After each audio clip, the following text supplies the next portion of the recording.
మరి కొరడా దెబ్బలు కొట్టుకుంటూ మరి ముళ్ళ కిరీటాన్ని పెట్టి చాలా హింసిస్తున్నారు. హింసించినప్పుడు కూడా దేవుడు ఏం పలుకుతున్నాడు తెలుసా? వీరేమి చేస్తున్నారో వీరు ఎరుగరు గనక వీరిని క్షమించండి. ఫస్ట్ లో మాట ఏముంది? క్షమాపణ, క్షమించే గుణం. ఎవరినైనా సరే మనము క్షమించే గుణం మనకు ఉండాలి. ఉంటుందా? నిజంగా చెప్పుకోవాలి. క్షమించే గుణం మనలో ఉందా? నాతో సహా, మిమ్మల్నే కాదు, నాతో సహా చెప్పే నేనైనా వినే మీరైనా సరే, ఎవరినైనా సరే క్షమించే గుణం మనలో ఉందా? సిలువలో పలికిన 7 మాటలు చెప్పేసుకుంటున్నాం. ప్రతి గుడ్ ఫ్రైడేకి చెప్పుకుంటున్నాం. ప్రతి గుడ్ ఫ్రైడేకి మనం ఈ 7 మాటలు కూడా జ్ఞాపకానికి తెచ్చుకుంటున్నాం. కానీ దేవుడు ఏం చెప్పాడు, ఆ చెప్పిన దాని ప్రకారంగా మనం చేస్తున్నామా లేదా అనేది మనం పరిశీలన చేసుకుంటే చాలు. దేవుడు వారు ఎంత హింసించినప్పటికీ, ఆయన ఎంత బాధ పెట్టినప్పటికీ, రక్తము కారినట్టుగా ఆయన్ని హింసించినప్పటికీ కూడా దేవుడు ఏం పలుకుతున్నారు? తండ్రి, వీరేమి చేయుచున్నారో వీరు ఎరుగరు గనక వీరిని క్షమించండి. మనం ఉంటాం, మనం లోకంలోకి వెళ్ళినాం, ఇక్కడ ఉన్నంతసేపు కూడా చాలా చక్కగా ఉంటాం, బాగానే ఉంటాం. కొంతమంది ఇక్కడ కూడా సరిగా ప్రవర్తన సరిగా ఉండదు, ఎక్కడ మందిరంలో కూడా. కానీ మనం బయటకు వెళ్ళినప్పుడు మనల్ని ఎవరైనా ఏదన్నా ఒక మాట అన్నప్పుడు వెంటనే మనకి ఏమొచ్చేస్తుంది? కోపం వస్తుంది. కానీ కోపం వచ్చినప్పుడు వెంటనే వాళ్ళు ఒక మాట అంటే మనం ఎన్ని మాటలు అంటున్నాం? 2, 3 అనేస్తున్నాం. మరి అక్కడ దేవుని ప్రేమను మనం చూపిస్తున్నామా? దేవుని ప్రేమను మనం అక్కడ కనబరుస్తున్నామా? ఈ ఫస్ట్ మాటలోనే మనము దేవుని వాక్యానుసారంగా జీవిస్తున్నామా, మనం జీవించట్లేదు అనేది ఎవరికి వారమే ప్రశ్నించుకోవచ్చు. ఎవరికి ఏం చెప్పక్కర్లేదు. కానీ ఫస్ట్ మాటలోనే ఉన్న క్షమాపణ, క్షమించే గుణం అనేది నీకైనా నాకైనా ఉన్నట్లయితే దేవుని వాక్యానుసారంగా మనము జీవించినట్లే. హల్లెలూయా. ఎవరు ఏదైనా అన్నప్పుడు కానీ, లేకపోతే ఏదన్నా అన్నప్పుడు పోనీలే దేవుడు చూసుకుంటాడు అనే మనసు కలిగి నువ్వు ఉన్నట్లయితే దేవుని వాక్యానుసారంగా నువ్వు జీవించినట్లే. హల్లెలూయా. మరి ఆ కల్వరి సిలువలో ఆయన అప్పటికే చాలా రక్తము కారిపోయి చాలా బాధపడుతున్నప్పటికి కూడా దేవుడు మనకి మానవ అవతారాన్ని ధరించి 33 సంవత్సరాలన్నర ఇక్కడ జీవించి మనకలాగే ఆయన ఉపవాసాలు ఉన్నాడు, మనకలాగే బాప్తిసం తీసుకొని మరి మనకలాగే కూడా ఆయన అరణ్యంలో ఉపవాసం ఉన్నప్పుడు సాతానుడి చేత పీడించబడినప్పుడు కూడా ఆకలి దప్పులతో ఆయన చాలా బాధపడినప్పుడు కూడా ఎప్పుడు కూడా ఆయన క్షమించే గుణం మార్చుకున్నాడా? మనం ఉపవాసం ఉండి ప్రార్థన చేస్తాం, శుక్రవారం ఇవాళ ఉపవాసం అండి ప్రార్థన చేస్తాం అంటాం. కానీ దెబ్బలాటే ఇరుగు పొరుగుతో సమాధానం ఉండదు. మళ్ళీ ఏం చేస్తున్నామంట మనం? ఉపవాస ప్రార్థన. యెషయా గ్రంథంలో ఉంటుంది. ఉపవాస ప్రార్థనను ఏ రకంగా జరిగించాలనేది యెషయా గ్రంథంలో ఉంటుంది. చాలాసార్లు మనం చెప్పుకున్నాం, సమయం లేదు కానీ అది చెప్పడానికి. మనం ఉపవాసం ఉండి ప్రార్థన చేసినప్పుడు మన శరీరాన్ని మనం నలకొట్టుకుంటూ మన యొక్క కంఠస్వరాన్ని దేవునికి మాత్రమే మనం వినిపింప చేయాలి. కానీ గుద్దులాడకూడదు, ఎవరితోనూ పోట్లాడకూడదు, ఆ దినమున మనం ఏ పని కూడా ఆచరింపకూడదు అని ఉంది. కానీ ఉపవాసం ఉంటాము, ఉపవాసం ఉండి ప్రార్థన చేస్తాం, కానీ మనం చేయవలసిన పనులు ఏమైనా సరే మార్చుకుంటామా? అస్సలు మార్చుకోం. చెప్పడం మాత్రం అందరికి ఏం చెప్తాం? ఈరోజు నేను ఉపవాసం. ఎవరు అడిగారు నిన్ను? అడిగారు ఎవరన్నా? నీరసంగా మొహం పెట్టడం, ఏలాడేసుకుంటా మొహం వచ్చేయటం. ఎందుకని? మనం ఉపవాసం ఉన్నామని అందరికీ తెలియాలి. లోక సువార్తలు ఏముంది? నువ్వు ప్రార్థన చేయాలంటే నువ్వు నీ రహస్యమందు దేవునికి ప్రార్థన చేయాలంటే గదిలోకి వెళ్ళి తలుపేసుకొని నీ దేవునికి రహస్యముగా ప్రార్థన చేయాలని. హల్లెలూయా. మనం ప్రార్థన చేయడం కూడా అందరూ కనపరుచుకునేటప్పుడే ప్రార్థన చేస్తాం. మనం ఇంటి దగ్గర ఉన్నప్పుడు ఒంటరిగా ఏకాంత ప్రార్థన చేస్తున్నారు? అందరూ చేస్తున్నారా? చేస్తే పర్వాలేదు. ఇక్కడికి వచ్చి మాత్రం మనుషులు ఉన్నారని గంటల ప్రార్థన చేయటం మాత్రం అది వేషధారణ అయిపోద్ది. వేషకైనా స్థలం ఉంది కానీ వేషధారణకి స్థలము లేదు. కనుక మనం ఏ పని చేసినా సరే మనం యథార్థంగా చేయాలి. మనుషులు చూస్తున్నారని కాకుండా మనం చేసినట్లయితే దేవుడు క్షమించే గుణం మనలో ఎంతైనా కొంతైనా ఉందా లేదా అనేది పరిశీలన చేసుకోండి. ఫస్ట్ సిలువలో పలికిన 7 మాటల్లో ఫస్ట్ లో ఏముందంట? క్షమించే గుణం ఉందా? మనకి ఉందా క్షమించే గుణం? ఎవరేదన్నా అన్నప్పుడు ఎవరైనా సరే మీరు అలాగని చెప్పి భార్య భర్తలు ఉన్నారనుకో, దేవుడు ఏం చెప్పాడు? క్షమించమన్నాడు. కానీ టప్పి 4 పీకి క్షమించమన్నాడు. అలా కాదు, అతికి తెలివితేటలు వాడొద్దు దయచేసి. అర్థమైందా? అతికి తెలివితేటలు బాగా ఉపయోగిస్తారు మన సంఘస్థులు మాత్రం. అసలు చేయాల్సినవి చేయరు, అధికమైన బాగా చేస్తారు. డబడబ 4 పీకి దేవుడు క్షమించుకోమన్నాడుగా క్షమించుకో అని పీకారనుకో, అది కాదు. దానికి ఖచ్చితంగా నీకు శిక్ష ఉండదు. అర్థమైందా? తెలిసి చేసినోడు ఎవరికైనా సరే శిక్ష తప్పించుకుంటారా? తప్పించుకోదు. ఎరిగి పాపాలు చేసినోడికి తెలిసి చేసినోడికి మాత్రం ఖచ్చితంగా. అలా కాదు, భార్యాభర్తలు కుటుంబంగా కాకుండా బయట సంఘములో బయట మనల్ని ఎవరైనా ఏదైనా అన్నప్పుడు తండ్రి మీరు ఏం చేస్తున్నారో వీరు ఎరగరు కనుక వీరిని క్షమించమన్నాడు దేవుడు. అలాగే మీరు కూడా ప్రభు వీళ్ళు ఏం చేస్తున్నారు వీళ్ళకి తెలియదు అయ్యా, వీళ్ళు మూర్ఖులు అయ్యా, వీళ్ళు క్షమించయ్యా అనుకుంటావా? మనసులో అనుకుంటారా? అనుకోరు. ఎందుకని? కోపం. అసలు ఫస్ట్ మనలో తన కోపమే తనకు శత్రువు, తన కోపమే తనకు శత్రువు.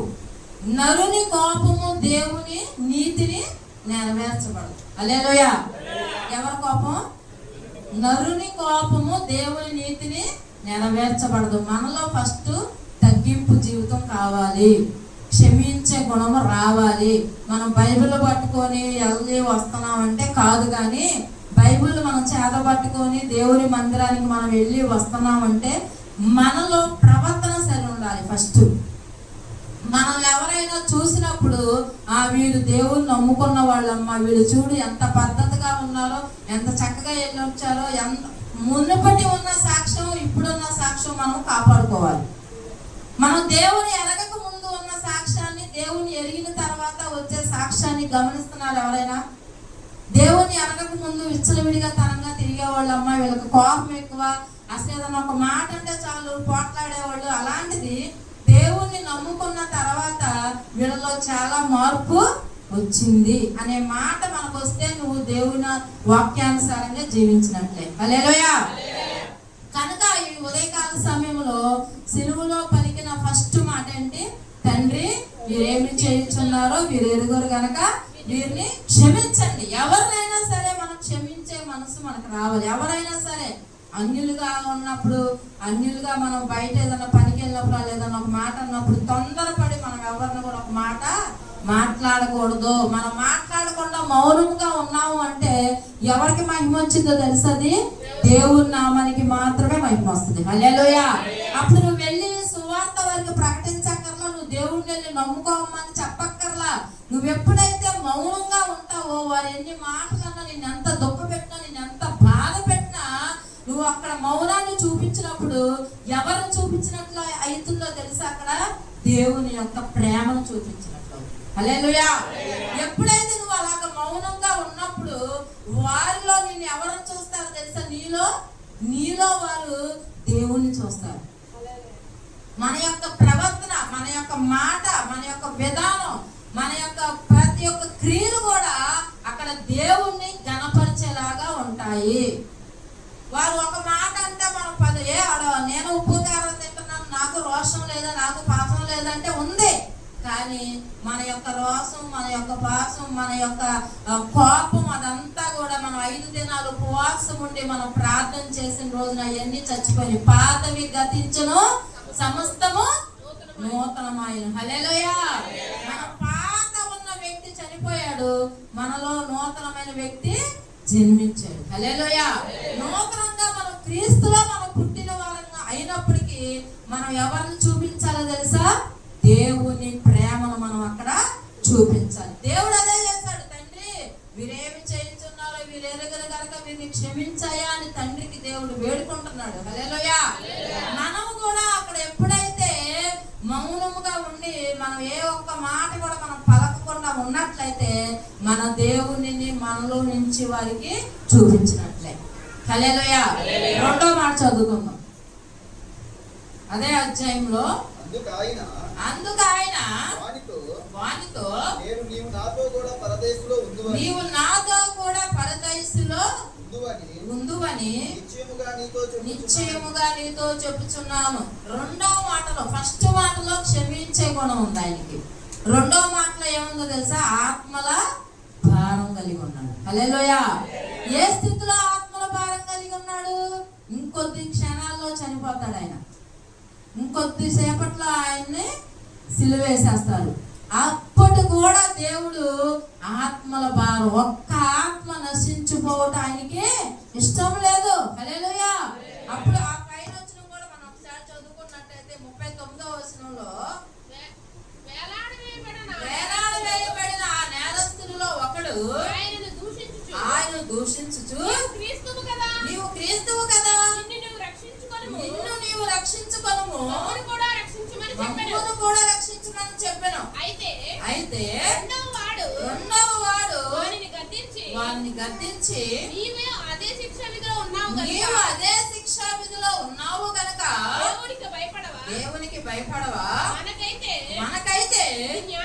ఇది న్యాయమే. మనము చేసిన వాటికి తగిన ఫలము పొందుచున్నాము గాని ఈయన ఏ తప్పిదమును చేయలేదని చెప్పి ఆయనను చూసి యేసు నీవు నీ రాజ్యములోనికి వచ్చినప్పుడు నన్ను జ్ఞాపకము చేసుకోమనెను. హల్లెలూయా. ప్రభుదాకేమో నువ్వు దేవుడు కదా, నువ్వు దేవుడు అయితే నువ్వు రక్షించుకో, మమ్మల్ని కూడా రక్షించని చెప్తున్నాడు. రెండవ దానికి ఏం చెప్తున్నాడు అంటే, మనమైతే ఈ శిక్షకు పాత్రుడు, మనం సరైందే, కానీ ఆయన ఏ తప్పు చేయలేదు, ఏ పాపం ఎరగని పావనమూర్తి ఆయన. ఏ పాపము ఎరగనప్పటికీ కూడా ఆయన శిక్ష విధించుకోవడానికి తల వంచాడు. ఆయన తల వంచాడు కాబట్టి ఇది వేయగలిగారు. కానీ వీళ్ళందరూ అదే ఆయన ఎదురు తిరిగితే ఎవరైనా వేయగలుగుతారా? ఎవ్వరు వేయలేరు. కానీ ఆయనే ఈ లోకములోకి వచ్చాడు. దేనికి వచ్చాడు తెలుసా? పాపులు రక్షించబడాలి అని. హల్లెలూయా. మనమందరము రక్షించబడాలని, మనమందరము నశించి నరక పాత్రను అవ్వకూడదని ఆయన ఈ లోకానికి వచ్చి తల వంచాడు నన్ను శిక్షించమని. కానీ ఆయన కనుక తల వంచకపోతే ఎవడి వల్ల కూడా కాదు. కానీ ఆయన ఆ స్థితిలో, ఎప్పుడైతే సిలువ వేయబడే స్థితిలో ఉన్నప్పటికీ కూడా ఇద్దరు దొంగల మధ్యలో ఆయన సిలువ, మనం పాట పాడుకుంటాం కదా, ఇద్దరు దొంగల మధ్యలో ఆయన సిలువ వేయబడినప్పుడు ఆయన ఎందుకు సిలువ వేయబడాలి? ఎందుకు ఆ దొంగల మధ్యలో నిలబడాలి ఆయన? మనం వస్తాం మందిరానికి వచ్చినప్పుడు ఎవరైనా మన పక్కన ఎవరు కూర్చుంటారో చూసుకుంటాం. నీకు నచ్చకపోతే మొహం అంతా ఎలా పెట్టేస్తావు? ఎందుకని? నువ్వేదో పరిశుద్ధురాల్లాగా, వాళ్ళేదో పాపుల్లాగా నీ మొహం అంతా చెట్లించుకొని మొహం మార్చేస్తావు. మరి అంతటి దేవుడు, అంతటి మహానుభావుడు ఈ లోకానికి వచ్చి మరి ఇద్దరు దొంగల మధ్యలో ఆయన సిలువ వేయబడినప్పుడు ఆయన ఏమైనా మాట్లాడా? ఒక్క మాట మాట్లాడా? ఎంతగా విధేయత చూపించాడు, ఎంతగా తగ్గింపు జీవితం కలిగి ఉన్నాడో మనం నేర్చుకుందాం. మనము నేను నమ్ముకున్నాను దేవుణ్ణి, నేను యేసు ప్రభుని నమ్ముకున్నాను, నేను బాప్తిసం తీసుకున్నాను, ఇన్ని సంవత్సరాలు అయిందని చెప్పుకోవటానికే పనికి వస్తుంది. కానీ ఆచరణలో ఆచరించగలుగుతున్నావా? క్రియలు లేని విశ్వాసము మృతము. మనకి క్రియల్లో చూపించలేకపోతున్నాం, మాటల్లో మాత్రం చెప్తున్నాం. నేను నమ్ముకున్నా, నేను బాప్తిసం తీసుకున్నా, నేను రక్షణ పొందాను, నేను 10 సంవత్సరాలు, 15 ఏళ్ళు అవుతుంది, 20 ఏళ్ళు అవుతుంది, 5 ఏళ్ళు, 3 ఏళ్ళు అవుతుంది అని చెప్పుకుంటున్నాం. కానీ దేవుడు ఎంతగా తగ్గించుకున్నాడు, ఎంత విధేయత పొందాడు అనేది ఆయన యొక్క గుణాతిశయములు మనలో ఏదైనా ఒక్కటైనా మనం చూపించగలుగుతున్నామా? పైకి భక్తిగా మనం చూపిస్తున్నాం, కానీ లోపల మనము శక్తి లేని వారంగా ఉంటున్నాం. హల్లెలూయా. పైన భక్తి ఎవరికి ప్రయోజనం? అది ఎవరికే ప్రయోజనం లేదు. నీకు ప్రయోజనం లేదు, నీ కుటుంబానికి ప్రయోజనం లేదు, నీ సంఘానికి కూడా అది ఉపయోగకరంగా కాదు. పైన భక్తిగా నటిస్తూ లోపల శక్తి లేని వారంగా మనం ఉంటూ ఎట్టి ప్రయోజనం లేకుండా మనం జీవితం కానీ ఏదో జీవిస్తున్నామని పేరు మాత్రం ధరించుకున్నాం కానీ మనము మృతులమే. మృతుల సంఖ్యలో ఉండవలసిన మనల్ని దేవుడి దినాన సజీవ లెక్కలో ఉంచాడంటే కేవలం ఆయన కలవరి శిలువలో తల వంచబట్టి తగ్గింపుకోబట్టి. హల్లెలూయా. మనం ఎక్కడైనా తగ్గించుకుంటున్నావా? ఎక్కడైనా ఏ ప్రదేశాల్లో మనం ఉన్నప్పటికీ మనలో లేనిది ఏంటో తెలుసా? తగ్గింపు లేదు, దీనత్వం లేదు, మనకే క్షమాపణ లేదు, క్షమించే గుణము లేదు. మాట్లాడితే మాత్రం క్రీస్తుని మేము ధరించాం, దేవుణ్ణి నమ్ముకున్నాం, బాప్తిసం తీసుకున్నాం అని చెప్పడానికే మనకు పనికి వస్తున్నాయి. పేరు ధరించుకోవడానికి మాత్రమే పనికి వస్తుంది కానీ మనం బయటికి వెళ్ళినప్పుడు క్రియారూపంగా మాత్రం మనము దాన్ని చూపించలేకపోతున్నాం. హల్లెలూయా. ఈ రెండో మాటలో దేవుడు ఎంత విధేయత చూపించి ఎంత తగ్గించుకున్నాడు అంటే, ఇద్దరు దొంగల మధ్యలో వాళ్ళు ఎంత దూషిస్తున్నప్పుడు నువ్వు దేవుడు అయితే మమ్మల్ని రక్షించు, నువ్వు రక్షించుకో అన్నప్పుడు కూడా ఆయనకి కోపం రాలేదు. కానీ రెండో దొంగ మనకైతే ఈ శిక్ష మనకి సరైందే, కానీ ఆయన ఏ పాపము చేయని దేవుడు, ఆయన ఎందుకు భరించాలి ఈ శిక్ష అన్నప్పుడు ఆయన ఏం చెప్పాడు? ప్రభువా, అయ్యా నన్ను జ్ఞాపకం చేసుకుంటావయ్యా, ఆ పరదేశంలో నన్ను జ్ఞాపకం చేసుకుంటావా అన్నప్పుడు దేవుడు పలికిన రెండో మాట ఏం చెప్పాడు? నిశ్చయముగా నీవు నాతో పాటు పరదేశంలో ఉండు. హల్లెలూయా. మనము ఈ రెండో మాటలో నేర్చుకోవాల్సింది ఏంటంటే ఆత్మల భారం కలిగి ఉండాలి. ఏం కలిగి ఉండాలి? ఆత్మల భారం కలిగి ఉండాలి. మనం అనుకుంటాము మనకే చాలా అప్పులు ఉన్నాయి, మనకే అనారోగ్య పరిస్థితులు ఉన్నాయి, మన పరిస్థితులే బాగోట్లేదు కదా, మనం వెళ్ళి ఎవరికి ఏం చెప్పుకుంటాము అంటే, కానీ అటువంటి స్థితిలోనే మనము దేవుని గురించి ప్రకటన చేయాలి. హల్లెలూయా. మరి దేవుడు చనిపోయే స్థితిలో ఉన్నప్పుడు ఒక ఆత్మను రక్షించాడా లేదా? ఇంకా అప్పటికే ఆయన చాలా శరీరం నలగొట్టబడింది, ముళ్ళ కిరీటం పెట్టబడింది, మేకులు కొట్టబడి చాలా రక్తము పోయింది, చాలా నీరసంగా ఎంత ఇక చనిపోయే స్థితిలో ఉన్నప్పుడు కూడా ఒక్క ఆత్మను దేవుడు ఆ క్షణాన రక్షించాడు. హల్లెలూయా. మనం కూడా నేర్చుకుందాం.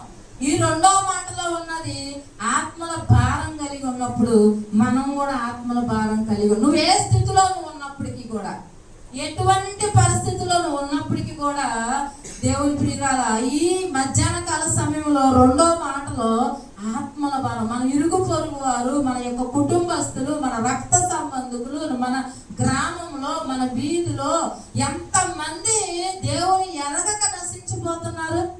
మన గ్రామస్తుల్లో, లేకపోతే నీ రక్త సంబంధికుల్లో, లేకపోతే నీ యొక్క స్నేహితుల్లో, నీ బంధుమిత్రుల్లో లేరా? ఎంతో మంది ఉన్నారు, ఉన్నారా లేరా? కానీ మనకు అటువంటి బాధ్యత మనము తీసుకోలేకపోతాం. అటువంటి మనసు రావట్లా ఫస్ట్. ఎందుకంటే మనమే అప్పుల్లో ఉన్నాము, మనమే అనారోగ్య పరిస్థితుల్లో ఉన్నాము, మనం వెళ్ళి చెప్తే ఎవరింటారు అనేది ఒకటి మనసులో పెట్టుకుంటున్నావు. నీ హృదయాన్ని నువ్వు కఠినపరుచుకుంటున్నావు. కానీ దేవుడు ఏం చెప్తున్నాడు తెలుసా? నువ్వు వెళ్ళు ప్రతి స్థలాలలో నీకంటే ముందు నేనుంటాను అని చెప్తున్నాడు. హల్లెలూయా. మనం అనుకుంటాం మన సొంత స్వబుద్ధి మీద మనం ఆధారపడి, మన యొక్క బలం మీద, మన యొక్క శక్తి మీద, మన యొక్క నీతి మీద ఆధారపడతాం. కానీ మనం దేవుని మీద ఆధారపడి మనం ముందుకు కొనసాగించినట్లయితే, నువ్వు ఏ స్థితిలో ఉన్నప్పటికీ, ఏ పరిస్థితిలో అయినప్పటికీ నువ్వు కనుక దేవుని యొక్క ఆత్మల భారం కలిగి నువ్వు ముందుకు కొనసాగబడితే దేవుని ఆత్మ నీకు ఖచ్చితంగా తోడై ఉంటుంది. హల్లెలూయా. ఉంటుందా ఉండదా? మీరు ప్రతి స్థలాల్లో, ఏ స్థలమైనా సరే మీరు వెళ్ళండి, ఫస్ట్ మనలో పిరికితనం ఉండకూడదు. పిరికితనం కలిగిన వారు దేవుని రాజ్యానికి వారసులు అవుతారా? అవరు. మనలో పిరికితనం ఉండకుండా, అదిగో అక్కడికి వెళ్తున్నాము, వాళ్ళు అసలు ఆ ఇల్లు మంచిది కాదు, ఆ ఇల్లు ఏం మంచిది కాదు, మనం వెళ్తున్నాం, మన వెనకాల పడి వచ్చింది అని నువ్వు ఏదైతే యోగులాగా నువ్వు ఏదైతే భయపడుకుంటే వెళ్తావో, అదే వెనకమాల రాకపోయినా ఒక తాడు ముక్క నీకు తలక తగిలమ్మో అని చెప్పేసి భయపడిపోతావు. ఎందుకంటే నీకు ఆ భయం అనేది నిన్ను వెంటాడుతుంది. అర్థమవుతుందా? నీలో ఉన్నవాడు లోకంలో ఉన్నవాడు కంటే గొప్పవాడు. హల్లెలూయా. మనలో ఉన్నవాడు లోకంలో ఉన్న వాటి కంటే గొప్పవాడు. నువ్వు ఆ విల్ పవర్ సంపాదించుకోవాలి ఫస్ట్. అంతేగాని నువ్వు భయపడకుండా వాళ్ళ ఇంటికి వెళ్తున్నావు, ఏదైనా జరిగింది అప్పుడు వాళ్ళ ఇంటికి వెళ్ళి ప్రార్థన చేసి వచ్చావు అనుకో, ఎక్కడే పిల్లడికి ఏదైనా కొద్దిగా అదుగు చెప్పానా? అందుకే వద్దన్నా. ఎందుకు? ఆ ఇంటికి వెళ్ళొద్దన్న. అందుకు జరిగింది. నీ బొంద అడిగేదో తగిలింది దెబ్బ. ఆహా, వెంటనే అదిగో చూసారా, వచ్చేసింది. నీలో ముందు ఆ గిలి పోవాలి. మనం వెళ్తున్నాము అంటే మనకంటే ముందు ఎవరున్నారు? దూతలతో దేవుడు వస్తాడు. మనం కాదు వెళ్ళేది, మనకంటే ముందు మన దూతలు ఉంటాయి. సైన్యములకు అధిపతి యెహోవా ముందు నడుస్తున్నాడు. హల్లెలూయా. మనం తర్వాత వస్తాం. ఫస్ట్ మనకంటే ముందు ఎవరు ఉంటారు తెలుసా? దేవుడు ఉంటాడు. హల్లెలూయా. అప్పుడు మనం ఆత్మల భారం కలిగి ఉన్నట్లయితే ఆ సిలువలో పలికిన రెండవ మాట కూడా మనము నెరవేర్చిన వారంగా ఉంటాం. హల్లెలూయా. ఫస్ట్ మాటలో ఏముందంట? తండ్రి, వీరేం చేస్తున్నారో వీరు ఎరుగరు కనుక వీరిని క్షమించండి, వీరిని క్షమించండి అని ఆయన చెప్పాడు. కానీ మనము కూడా అటువంటి క్షమాపణ గుణం కలిగి ఉన్నామా లేదా? ఇప్పుడు ఎన్ని సంవత్సరాల నుంచి వింటున్నాం మనం గుడ్ ఫ్రైడే మెసేజ్లు? వింటున్నావా? మనం పుట్టినప్పటి నుంచి వింటనే ఉన్నాం. దాదాపుగా ఒక్కొక్కరు 30 ఏళ్ళు మోస్ట్ సీనియర్స్ ఉన్నారు ఇక్కడ. నాకన్నా బాగా చెప్పగలిగిన వాళ్ళు కూడా బాగా ఉన్నారు ఇక్కడ. ఎందుకంటే వింటున్నారు, యూట్యూబ్లో వింటున్నారు. అక్కడ ప్రసంగాలు, ఇక్కడ ప్రసంగాలు, ఎక్కడ ప్రసంగాలు అయినా మనయే. అవునా కదా?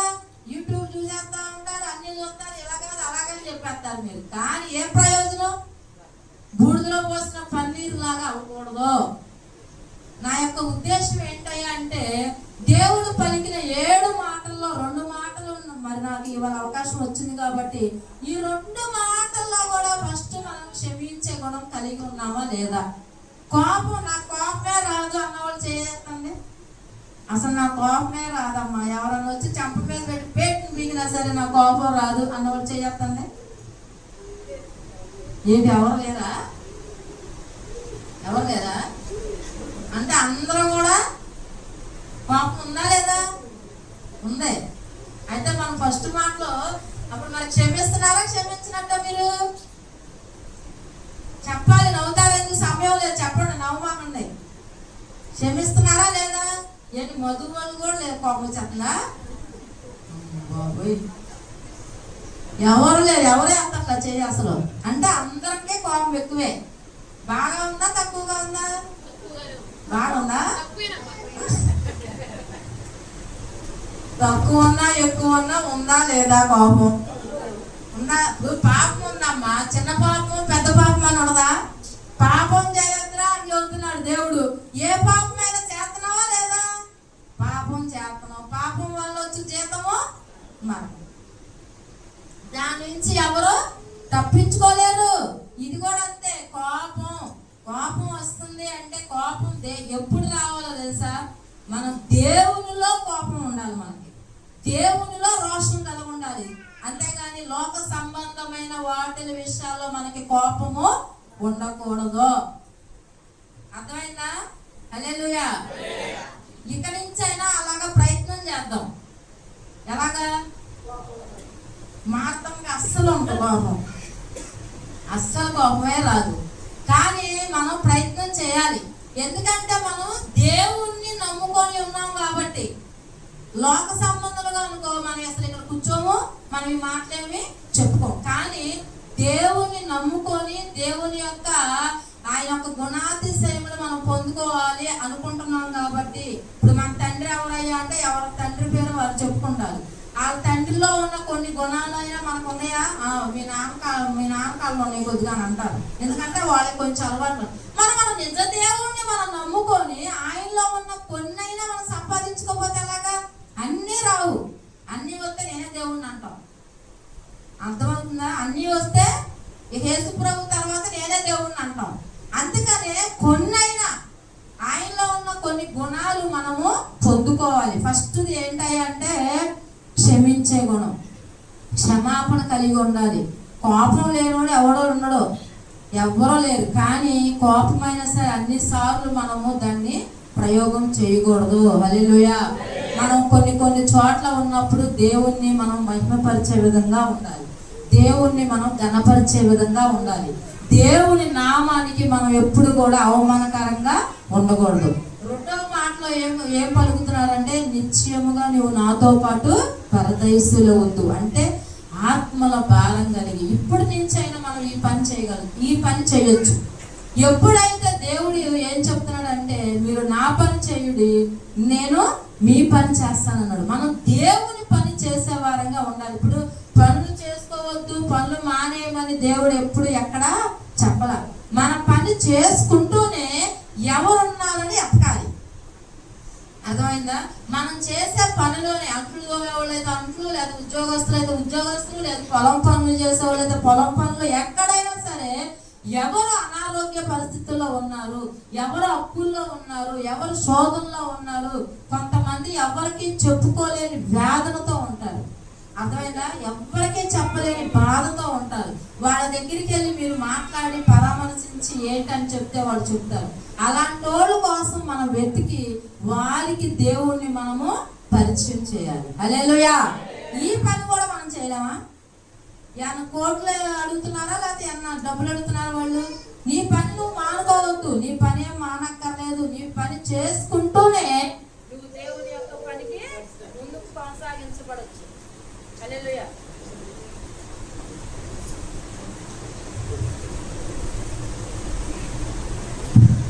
పని చేయొచ్చు కనుక ఆయన ఇంకొంచెం చేపట్లో చనిపోతాడు అనగా కూడా ఒక ఆత్మని పరలోక రాజ్యంలోకి తీసుకెళ్ళాడు. మనం అనుకుంటాం మన పరిస్థితి బాగోలేదమ్మా, నేను చెప్తే ఎవరు వస్తారు అనుకుంటాం, కానీ దేవుడు నిన్నే వాడుకుంటాడు. హల్లెలూయా. నువ్వే పరిస్థితుల్లో, ఎటువంటి సమస్యల్లో, ఎటువంటి శోధనలో నువ్వు ఉన్నప్పటికీ నువ్వు చెప్పే ప్రతి మాటను కూడా దేవుడు వాడుకున్నాడు అనుకో, వారు మనం చెప్పే మాటను బట్టి కాదు, దేవుడి యొక్క మాటను బట్టి వారు మందిరానికి వస్తారు. హల్లెలూయా. మనము చేయవలసిన పని ఏంటంటే ఫస్ట్ వెతకాలి. ఎవరు దేనస్థితిలో ఉన్నారు, ఎవరు సమస్యల్లో, శోధనలో, ఎవరు ఇరుకుల్లో, అనారోగ్య పరిస్థితుల్లో మంచాన పడిపోయిన ఉన్న వాళ్ళు ఉంటారు కొంతమంది. వారు లేచి రాగలుగుతారా? రాలేరు. కానీ వారి దగ్గరికే మనం వెళ్ళాలి. చెప్పగా వారి యొక్క మనసు మారదా? నువ్వు చెప్తా ఉంటే ఎప్పటికైనా సరేనమ్మా వస్తానమ్మా అంటారు. మనం అసలు చెప్పగలుగుకుండా ఎవరింట్లో వాళ్ళు ఉన్నాం అనుకోండి, వాళ్ళకి ఎవరు చెప్తారు? వాళ్ళకి సువార్త ఎలా వెళ్ళింది? కానీ మనం వెళ్ళి చెప్పినగా మాత్రం వాడు ఖచ్చితంగా ఏదో సమయానికి వస్తాడు. హల్లెలూయా. కనుక రెండవ మాటలో ఏం కలిగి ఉండాలి? ఆత్మల భారం. ఫస్ట్ మాట క్షమాపణ, రెండవ మాటలో ఆత్మల భారం. ఆత్మల భారం కావాలంటే మనకి తగ్గింపు ఉండాలి, దీనత్వం ఉండాలి. ఇప్పుడు ఎవరైనా మనం ఒక ఇంటికి వెళ్ళాం అనుకోండి, వాళ్ళు మనం చెప్పంగానే పదబాబు వచ్చేస్తానంటారా? వాళ్ళు ఎలా మాట్లాడతారు తెలుసా? వెళ్ళే వాళ్ళకి కొంతమందికి అనుభవాలు ఉంటాయి. చెప్పొచ్చేవాళ్ళే బయలుదేరిందమ్మా, కాలిపోతుంది భక్తి మోకాళ్ళలోకి, పద బయలుదేరు అంటారు. అప్పుడు నీకు అంటారు ఏంటి, నమ్ముకుంటే నమ్ముకో, లేకపోతే లేదు, అంతేగాని నన్ను కనుక అన్నావంటే నీకు బాగోదు అన్నారు అనుకో, అప్పుడు ఆయనకి ఎలా ఉండదు పరిస్థితి? వాళ్ళు ఎన్నో అంటారు, మొహం మీద తలుపు కూడా వేసేస్తారు. అయినా సరే రెండోసారి వాళ్ళు మొహం మీద తలుపేశారు అనుకో, రెండోసారి మళ్ళీ వెళ్తావా? వెళ్ళాలి. వెళ్తే మాత్రం నువ్వు దేవుని ప్రేమను అక్కడ చూపించినట్లే. అదే తగ్గింపు. ఆ తగ్గింపు కనుక మనలో ఉంటే నువ్వు వెళ్ళగా ఆడలో ఏం కలిగింది తెలుసా? పాపం ఇన్నిసార్లు తిరుగుతున్నారే, మనం వద్దన్నా సరే తిరుగుతున్నారే, పదండి ఒకసారి వెళ్దాం అనే మనసు వస్తున్నారు. హల్లెలూయా. అదే కనుక నీలో కోపం వచ్చేసి నువ్వు చిరాకు పరాకులు పడ్డావనుకో, వాళ్ళ జీవితంలో మళ్ళీ యేసు ప్రభు దగ్గరికి రాదు. అది తగ్గింపు, అది దీనత్వం కలిగి ఉండాలి. కనుక ఈ రెండు మాటల్లో ఏం నేర్చుకున్నప్పుడు ఫస్ట్ క్షమిద్దామా? ఎవరిని ఇప్పుడే తెలిపోద్ది, ఎవరన్నా వచ్చి సడన్గా వచ్చి చెంప మీద పెట్టి కొట్టారనుకో, అప్పుడు ఏం చేయాలి మనం? ఈసారి ప్రాక్టికల్గా చేస్తా. నేను చేయమంటారా వద్దంటారా? చేయండి, చేస్తా. ఈసారి ఎప్పుడు సడన్ గా జరిగింది అది, ఆ రోజు తేలిపోద్ది అసలు క్షమించే కూడా ఉందా లేదా అనేది తేలిపోద్ది. రెండు ఆత్మల భారం. మనకు ఆత్మల భారం మనం కలిగి ఉండాలంటే ఫస్ట్ మనకి దీనత్వం ఉండాలి, తగ్గింపు జీవితం ఉండాలి. హల్లెలూయా. మరి ఈ రెండు మాటలు దేవుడు దీవించును గాక. ప్రార్థన చేసుకుందాం. స్తోత్రం తండ్రి, పరిశుద్ధుడా, ప్రేమ స్వరూపుడా, గొప్ప దేవా, నీకు వందనాలు, స్తుతులు, స్తోత్రాలు నాయన.